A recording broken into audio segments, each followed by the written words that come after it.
Good Friday, everybody. Hope you've had a great week. And yeah, I'm just going to be rushing through another quick bit of just news updates again today. So touching on last week a bit and then some other fun stuff that's come up during this week. Yeah, even though sort of rushing a bit at the moment with the mini-me, I want to just keep some of the chats on the fun low friction stuff going where possible. Otherwise, if I bank up too much, I end up making about a 4.5 hour video. All right, let's go.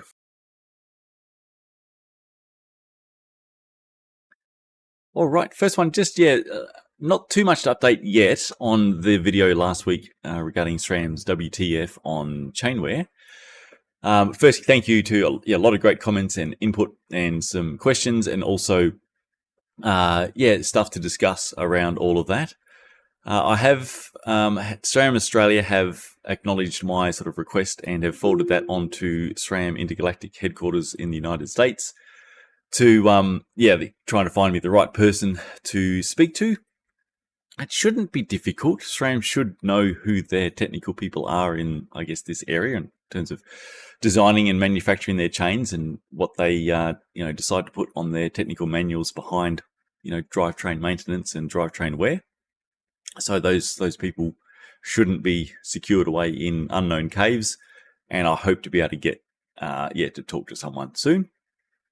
One part of the sentence, so the sentence that says replacing your chains early may cause premature chain wear, which is a pretty nuts sentence. A number of comments were, rightly pointing out that, look, maybe it's just a typo. Perhaps they have, if you just replace the word early with late, then that sentence makes sense. And, is it all a bit of a sort of storm in a teacup on that front? And that's certainly possible, but the fact that they are recommending 0.8%, so that is a too late wear replacement mark. It's a wear replacement mark that is more or less going to guarantee you are going to need to replace the rest of your drivetrain components as well. That, it doesn't sort of, I guess, sustain that that potential thought train that it's just a typo. It's a bit like me saying that replacing your brake pads too late could cause wear to your discs or wheel rims, and the wear mark on the brake pads is on the metal backing plate. It's a bit pointless by then, so it kind of doesn't line up. Yeah, so it's going to be a matter of I've just got to keep chasing SRAM, basically, which I'll be doing each week until I can get to talk to the right person, so I can find out, really why have they gone with 0.8%, which is too late. And you can rest assured I am certainly not Robinson Crusoe in this area of, I'm not on my own island here in being extremely confident that that is just a bad outcome if you use 0.8 as your replacement mark. Clarifying that sentence about replacing chains early causing premature wear, should they have meant to have typed late? So getting to the bottom of that. And then really, at the end of the day, we want to try to nail down what, I did cover it sort of relatively in depth last week, but just really after the chat with SRAM, nailing down what the recommendations would be, say, from ZSE on my perspective on how to maximize your SRAM drivetrain lifespan, because in a lot of the cases, or a lot of times, those cassettes are really expensive. The chain rings can be really expensive, especially if you've got the integrated power meter chain rings. That's not a cheap replacement at all. And some of the the high level SRAM chains are also pretty darn expensive. So just getting to the bottom of all things SRAM chain wear and drivetrain wear. Really want to understand things from SRAM's perspective, and then once we've had a good chat with them about that, I will be able to update here.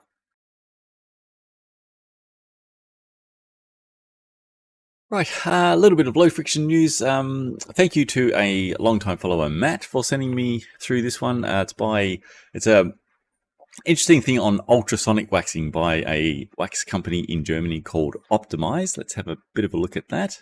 So ultrasonic for waxing is not new. There are some issues that come up with ultrasonic waxing, which I'll run through in a sec. And Optimize have released a ultrasonic specifically aimed at being able to do wax. A couple of the things that it does over and above, I guess, a normal ultrasonic are that it goes to a high temperature, so 90 degrees Celsius. Most ultrasonics with heating do only go to 80. Typically for ultrasonic cleaning, cavitation starts to drop off, which is the actual sort of powerful cleaning action of the ultrasonic. That starts to drop off after about 70 degrees for most solutions, and by 80, there's just generally not, I guess, beneficial to push past that temperature. So that's on the cooler side for some waxing. So 90 is, it is a bit more beneficial. They also claim that the performance of the ultrasonic transmitters has been adjusted in order to be able to supply more viscous media, such as wax. Now, there could be a bit of a translation issue here. This sentence is a little bit more fun. A conventional device used for parts cleaning poses an immense risk and should not be used. Alrighty, let's have a chat on that fun stuff. Alrighty, waxing ultrasonically, that's a bit of a fun area. Every now and then I try to cover ultrasonic sort of waxing and stuff, and I typically do it badly because I get all convoluted. Let's try again. So it's one of these things that, my personal view is that it is mostly a marketing perception benefit as opposed to an actual physical benefit to your waxing.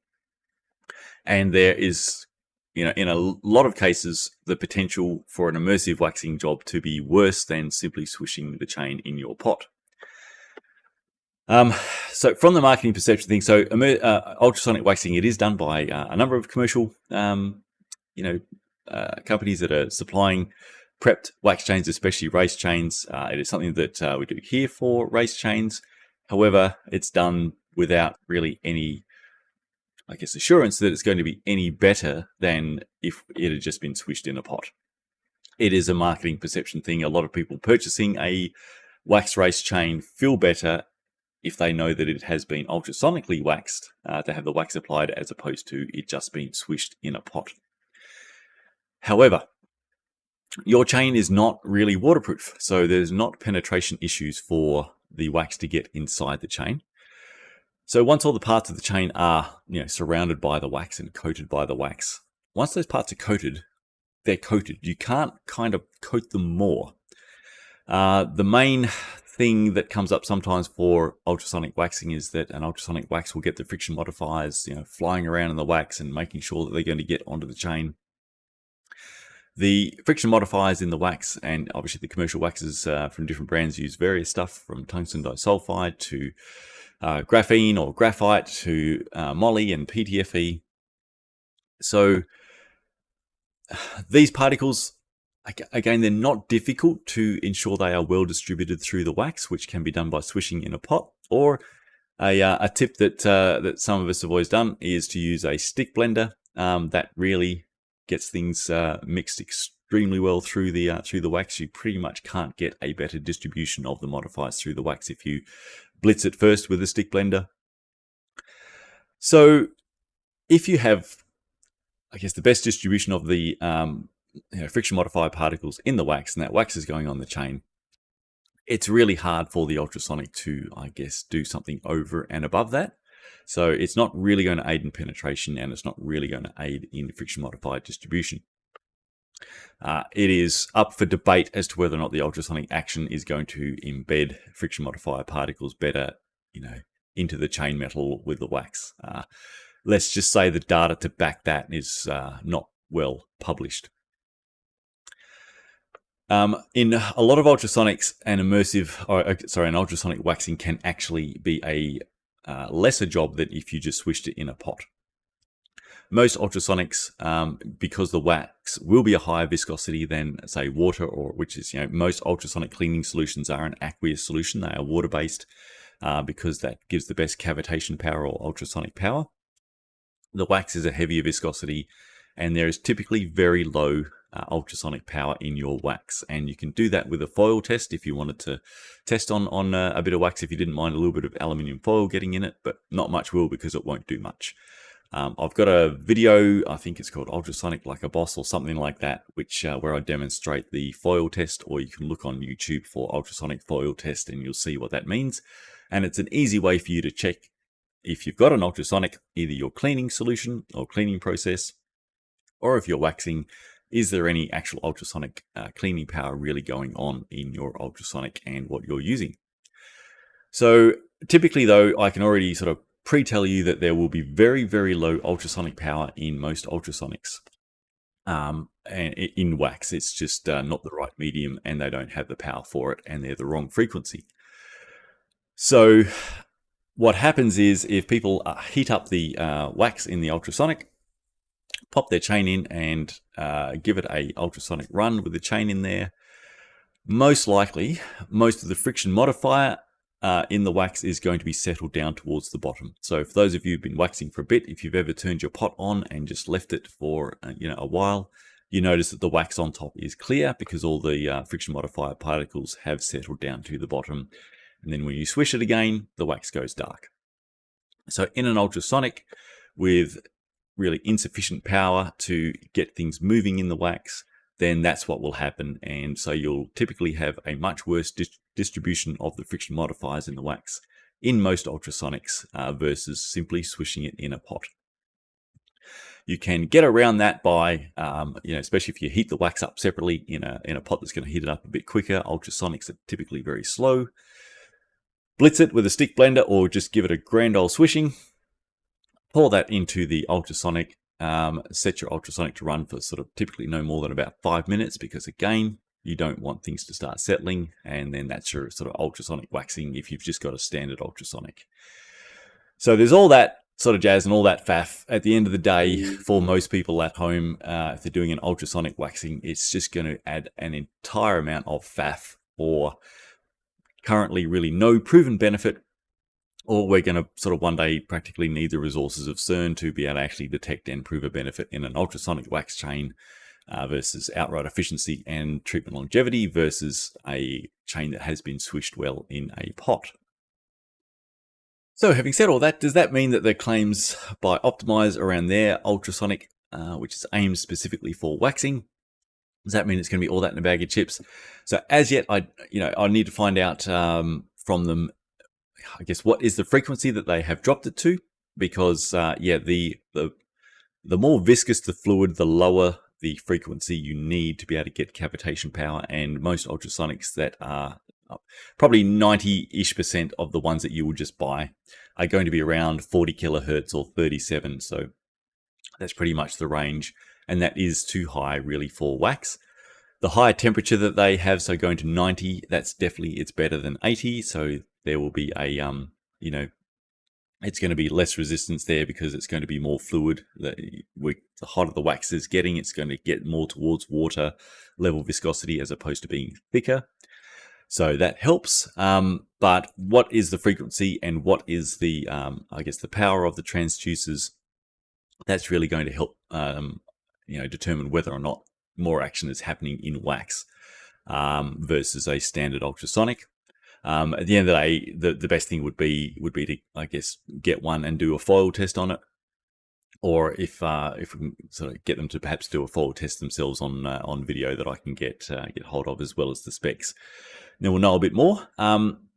Assuming that it is as they claim, and it does actually have a lot more ultrasonic power in wax, then that's cool. And then we just still kind of have to hope that somehow this still actually translates to a better result for the wax coating on your chain versus just giving it a good swishing in a pot. If you are an extremely avid racer and you are happy to spend the time and the money on an ultrasonic to wax your chain for the potential that there may be this teensy-tiny fraction of a benefit over just a good swishing in a pot, then this may be the ultrasonic for you.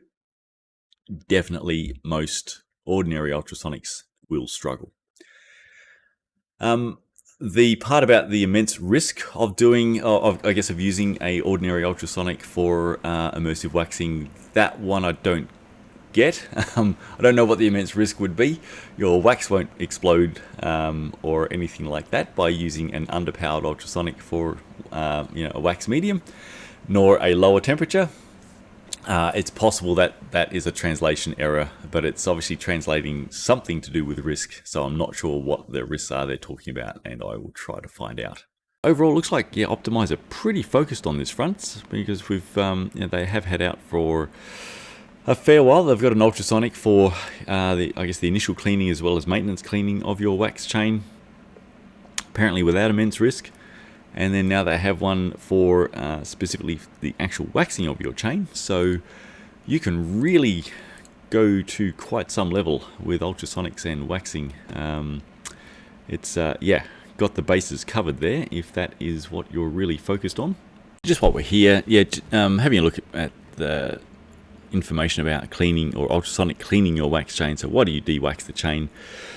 For customers who use hot wax, it is always important that the hot wax bath remains free of any dirt. The hot water dissolves the wax and the ultrasound also removes the dirt particles from inside the chain. That is all true. Again though, whether or not you need to go to the lengths of ultrasonic cleaning your chain, you know, again, it's time and faff, and you can see here they're also demonstrating using a proper ultrasonic cleaning solution, which is what you're going to want if you want proper cavitation and cleaning to get stuff that's you know, deep inside any you know, crevices and fissures in the chain. You know, do you need to do that? Again, it's to me, this stuff is all really focused on race chains and dedicated race wax pots. So, you know, if you've got a dedicated race chain and you've sort of taken it to the next level where you have a specific pot where the wax in that pot you want kept mint for your race chain, then for sure you don't want to bring crap into that pot. And so part of what we, I guess you call race chain re-optimization, is to ultrasonically clean off the wax from the chain you have just raced on before you re-wax it. So that is all groovy. For general, like for training, doing this sort of stuff for training to me is nuts. It's just so much time, and obviously you're going to be using more product cost than what you would ever save in how much longer you can keep the wax and any sort of lower chain wear by doing this each time. It's just going to add up to a lot more money on ultrasonic cleaning solutions and faffing around. For training, have a look at the wax life like a boss. The 2-pot system, if you want to keep your main wax pot super clean, the 2-pot system like a boss is the cheapest and easiest way to do that. Or if it's been a proper wet ride, either road or on-road, even just a couple of rounds of boiling water flush rinse to melt off the bulk of the contaminated wax. It's not a perfect clean, but it gets rid of the bulk and saves you bringing a whole bunch of crap into the wax pot.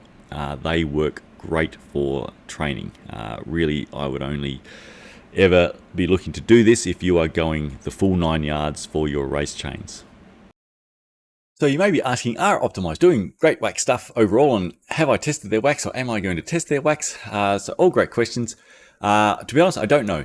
So Optimize have contacted me a number of times with regards to testing. At this stage, though, it is going to be up to them to basically book in a paid test spot, because there are just so many immersive waxes on the market. There needs to be a really compelling reason to test another immersive wax of my own curiosity. And at this stage, I've just got other tests that are taking priority for when I can get a test spot to do another open test of my own curiosity, and one for for you guys as well, as opposed to just yet one more immersive wax out there in Germany. So not saying that I'll never not get around to testing it of my own curiosity, but it's a fair way down the list at the moment. So I don't know. They're making lots of groovy claims. I can say that, I guess, at least on the ultrasonic claims front, at least they're kind of on point. They're not making anything, sort of wildly inaccurate claims. Like, everything's really as it should be, but I will be trying to find out what has been that frequency change to the ultrasonic, and also what is the ultrasonic power, and can we get a foil test, and let's see if they are actually getting some action in their waxing ultrasonic unit, and then proving the benefit of actually doing all that is going to be a fairly long-term goal by somebody.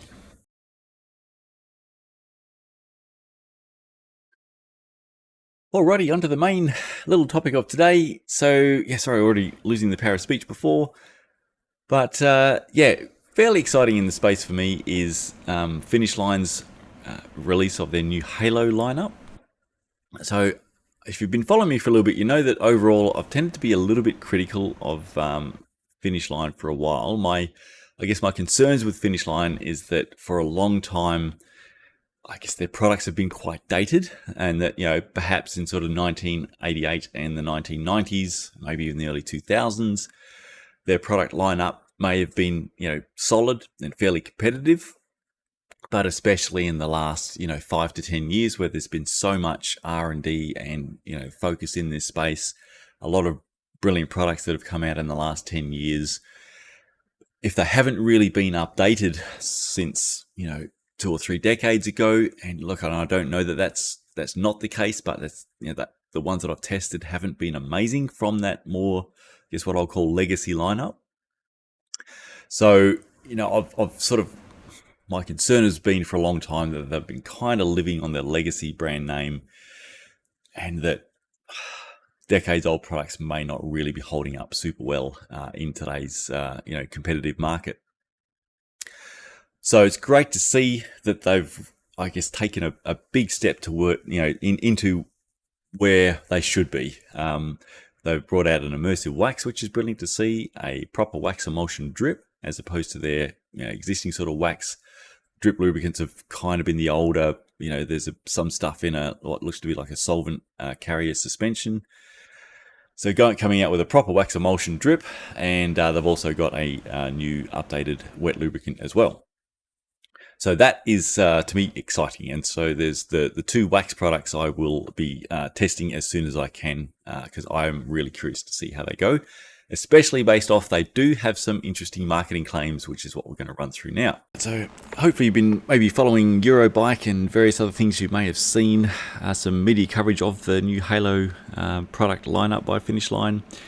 So this particular claim is across the range, so the hot melt wax, the wax strip, and their wet. So one of the additives in the product is spherical tungsten that features a proprietary hollow core to reduce vibrational friction caused by high torque pedaling. Micron size and spherical shape helps reduce sliding friction by creating a rolling effect on the surface of the chain. And we've got a little extra sort of diagram I can hone in here. So we can see there's the anti-friction rolling effect, withstands high torque, so even under the loads inside the chain, it's we've still got our hollow spherical tungsten spheres going on there, and we've also got a little diagram, so micron size, to fill in metal asperities, which is another word for like the tiny fissures and you know, imperfections in the surface of the chain metal, which will absolutely be there. So yeah, this claim itself is quite a fascinating one, so let's have a chat on that. Now, Finish Line are not the first to come out with a product claiming to have, you know, what is in effect, I guess, a claim of sort of like tiny ball bearings inside the lubricant. So those of you may recall from a while back a product called Cycle Star Gold. They have now gone extinct. It has also been a claim that appeared for a wax out of the UK. And basically, really, any time this has come up, it has been fairly well sort of shot down by, you know, myself and some other sort of industry heads in the space also concur. At the end of the day, these particles are just so monumentally too small to act in any way as a bearing or have a, I guess, a rolling bearing effect within the lubricant. There's really only 2 possibilities that that can happen. One is that the tungsten particles or the tungsten additives are soft and become basically like a platelet, which is, you know, what you hear in other marketing by, you know, others that use tungsten disulfide and similar as their friction modifier. These are platelets that are meant to coat the chain metal, fill in those fissures and asperities, and create a low friction, better surface for the sliding parts of the chain. So that is pretty much the only way you can go.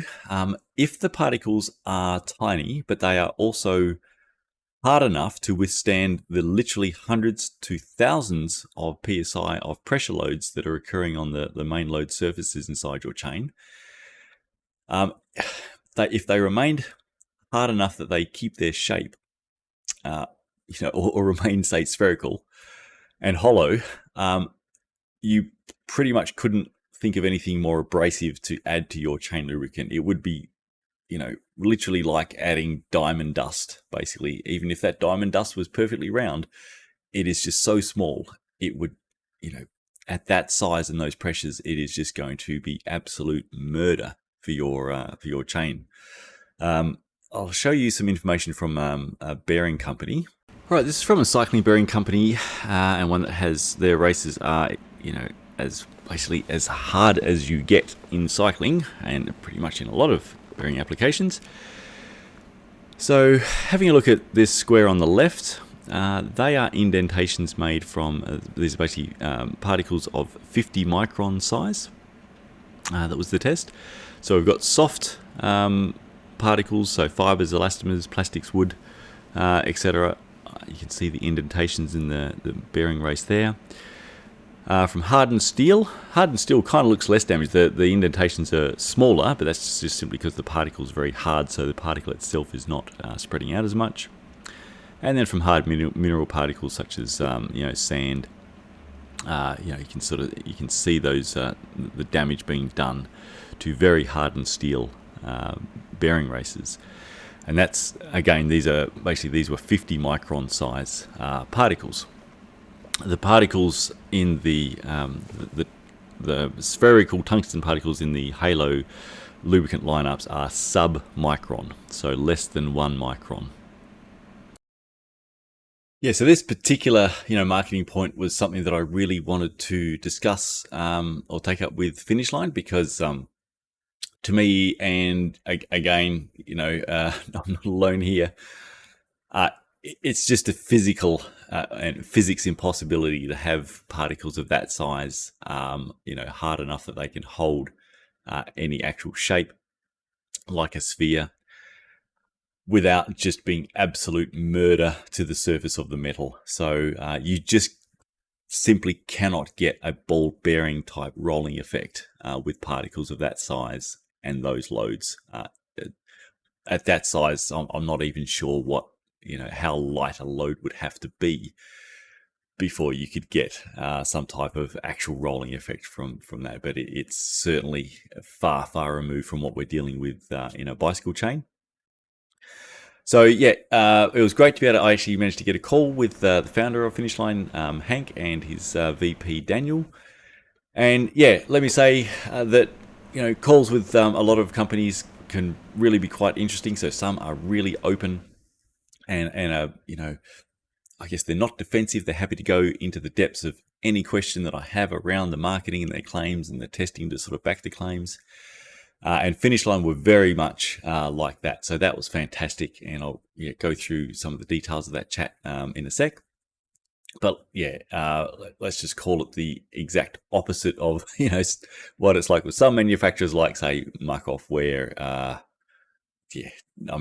trying to get to any actual, detail and answer any specific question of any difficulty around testing and claims was certainly not happening. Right, quick highlights on this point from the call, and apologies I'm rushing already because I'm running out of time, mostly because I talk way too much before I actually get to the main topic of each day's or each week's video. But here we go. So yeah, obviously we had some pretty in-depth chats around this and what could or could not be occurring. And look, this part on the right for sure. I mean, at the end of the day, this is really the aim of putting these particles in. It is to have these friction modifiers that are going to improve the metal surface of the chain, because if you put the metal surface of a chain under a powerful microscope, it is for sure not smooth. There are fissures and peaks and troughs and all sorts of stuff going on. So they refer to that as asperities. Improving that metal surface is the aim of the game.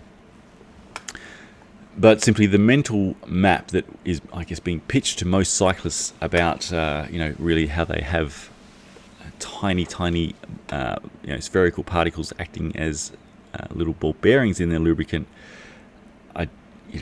I just don't believe that that is an accurate representation of what can actually be occurring, because you just can't have ball bearings that small. And yeah, again, sorry if I'm repeating that myself, but yeah, anything remotely this scale or size, if it's hard enough to remain spherical and provide a rolling effect, it is just going to be absolute murder for the metal surface, and would quite quickly tear it to hell. So I think they're going to be revisiting the marketing on that, which is not a painless thing to do if you've already sort of organized and pumped out some pretty sort of flashy marketing. So again, though, that the fact they're sort of re-looking at that and sort of thinking, is there sort of, I guess it's a tricky sort of translation thing from the R&D and tech side of the product to the marketing side, and how do you get out all the awesome things you want to say about what you've achieved. Things can end up in places like this. Some other areas that we didn't quite get a chance to go into today. So you can see here that what it's also doing, it's doing a whole bunch of fancy things. So aside from being these proprietary hollow core spheres providing a rolling effect, it is also exfoliating. So, and that was something they were talking me through, that as it's going through the load cycles, so when it goes through a load, that basically layers of this spherical tungsten sphere are coming off and improving the chain metal surface in effect. So that's some fancy things going on. And I guess my sort of question still on that is, we've got a sub-micron sphere that's hollow. How many layers does it have to give before it is exfoliated away to essentially nothing? Because a chain is going to go through, even on a particular ride, quite quickly tens of thousands to even hundreds of thousands of load cycles just in your sort of 2 to 4 hour ride on the weekend. And you're not relubing during that time, so the tungsten spheres that are in there have to sort of be doing all of this. And at what point do they not anymore?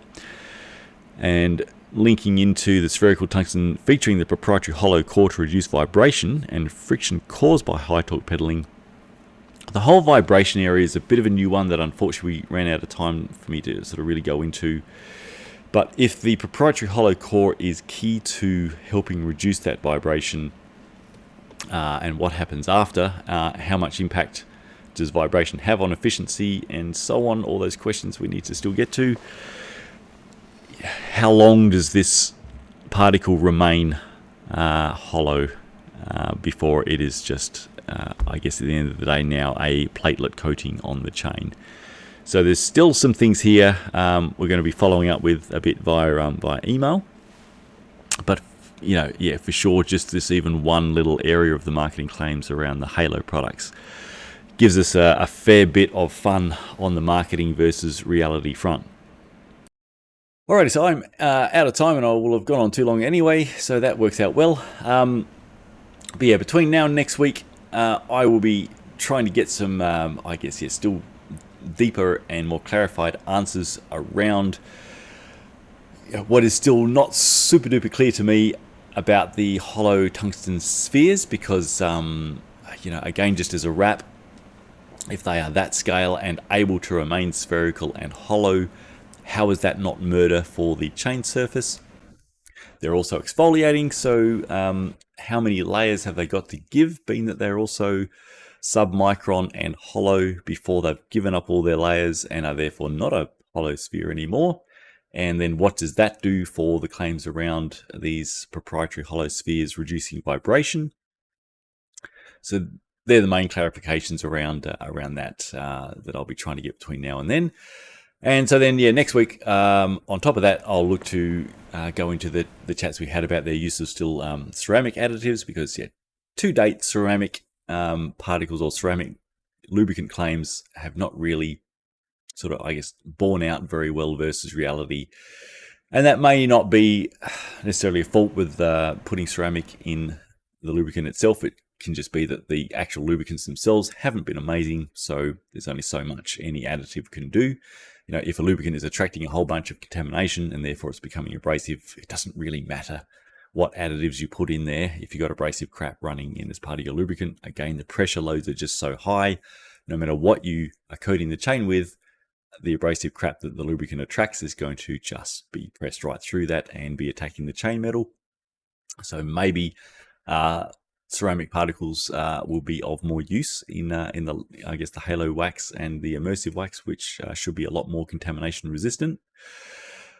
And yeah, we also had a pretty big chat about just sort of, testing in general. So the testing that they do themselves, as part of their products development, which, let me tell you, without rambling too much, that a lot of manufacturers don't actually have that. And when you talk to them about what testing they have as part of their product development and how can they back their product claims, pretty much run for the hills, and you'll never hear from them again because they have absolutely zero testing. It's pretty much, if I mix A plus B plus C, I should have an awesome product that I can put out in the market, and then I can make up any marketing claim I like, and it literally can be anything, because that's what this space is pretty much all about. It's let your imagination run wild and go for it, because there is no standards test to necessarily prove you wrong. So when manufacturers have actual substance to talk about with regards to the testing that they do as part of their product development and verification, that's really great. And yeah, again, to reiterate, overall the call with them was fantastic, and I got a really, I guess, excellent sense that this is a company of high integrity.